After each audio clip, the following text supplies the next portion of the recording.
I decided to make a quick video on installing a service kit or rebuild kit on a Forge 007 diverter valve. This is my first time doing it, but it's pretty easy, but I'll show you how.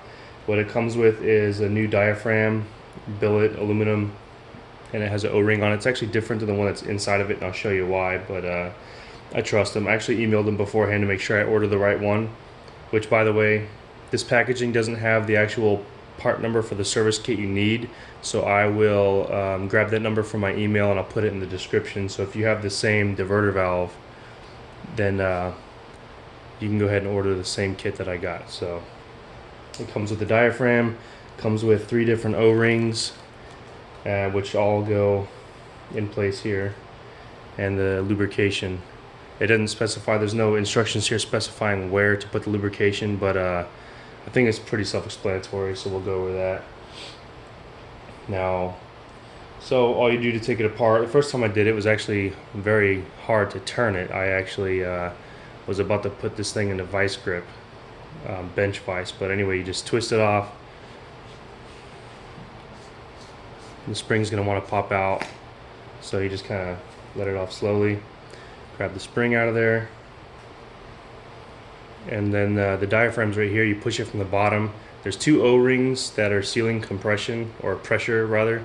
So you push up, it might take a second, but it's not that hard. Once you get it out a little bit, grab the lip, pull it out the rest of the way. Then you can kind of see where lubrication would go, just around the sides of this, so it can move up and down over the rings. Sealing pressure, but still being able to move pretty easily. So, and you can see this, the O-rings in there, it's pretty dirty. So, let's see if we can pull them out. I'll clean this thing up a little bit.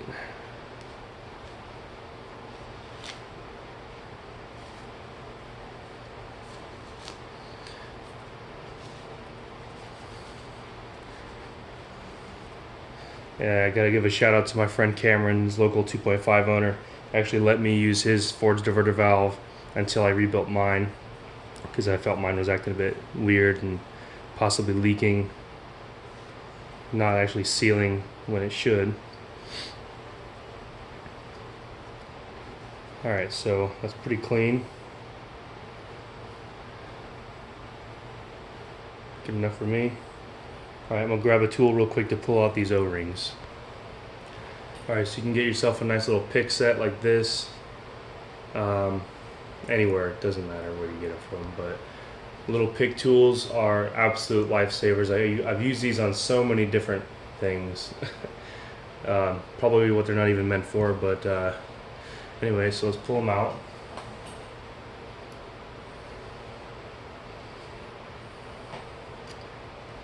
There's one.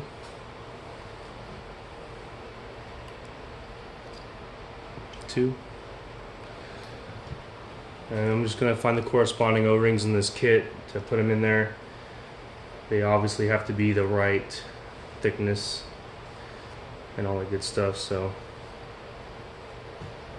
let's see what we got here. Alright, so I got the right O-rings for the inside of the diverter valve. They're the same size, but they're slightly thicker ones than the 3rd O-ring that's in the kit.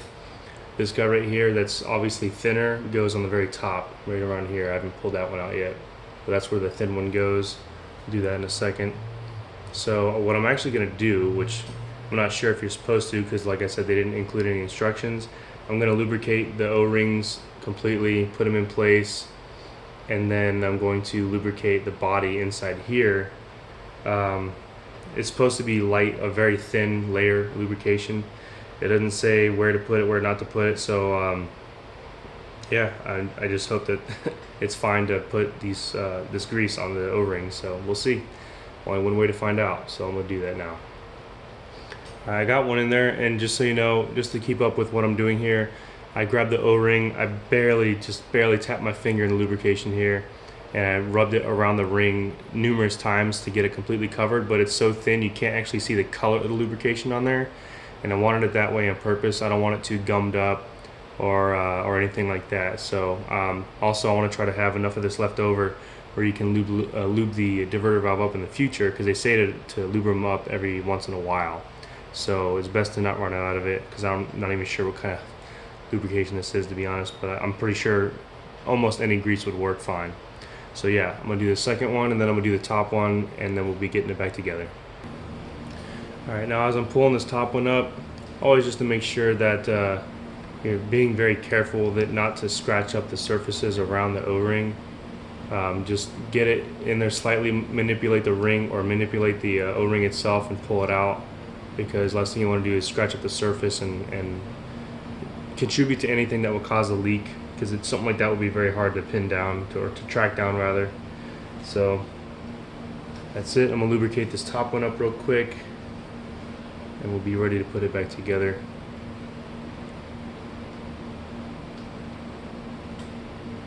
Make sure it's nice and clean in there.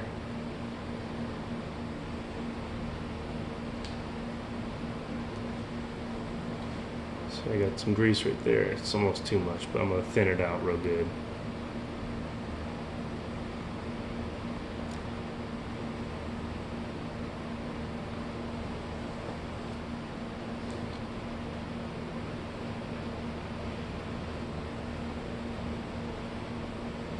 And there we go.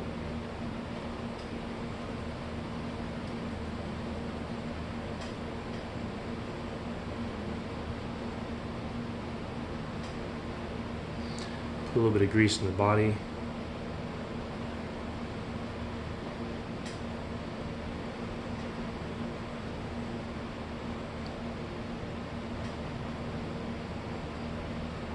So thin you can barely even see it in there. It's so thin.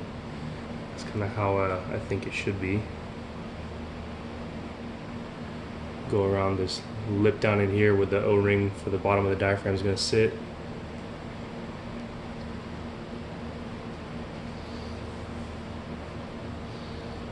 And I'll put a little bit around the body of the diaphragm.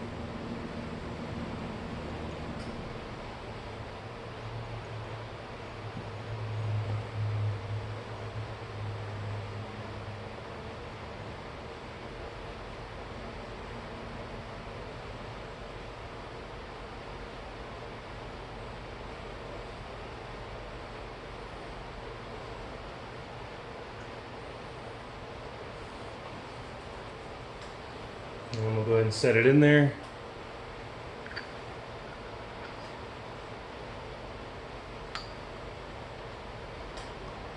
Give it a slight turn, just so I'm not forcing the top O-ring to move at all. You can just slide past the first ring and then go down in there straight, because you can't even see it, but you can go crooked on accident, and you don't want to pinch the ring or try to push it down out of the way. It'll be pretty obvious, because you won't be able to push the diaphragm down if it was like that. So got some nice smooth movement there. All right, so we're ready to put the spring in the top on. I'm just going to clean up the top real quick and then put it together. So we'll pause that for now. All right, so I got the top all cleaned up, threads and everything. Just wanted to cover all the bases, just clean everything up out of there. I made sure that the vacuum port right here has no obstruction, as you can see there. Make sure there was no grease or anything clogged up in there either. So now I'm ready to just throw the spring in there. I really don't think you have to lube anything with the spring area, because it's just there to provide the pressure and feedback, the resistance.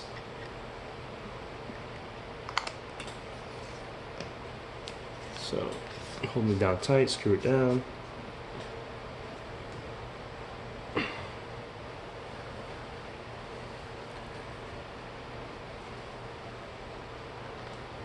Nice and tight, and there we go. It's all done. Service kit installed. So hopefully this is just as or more reliable than the last setup. We'll see.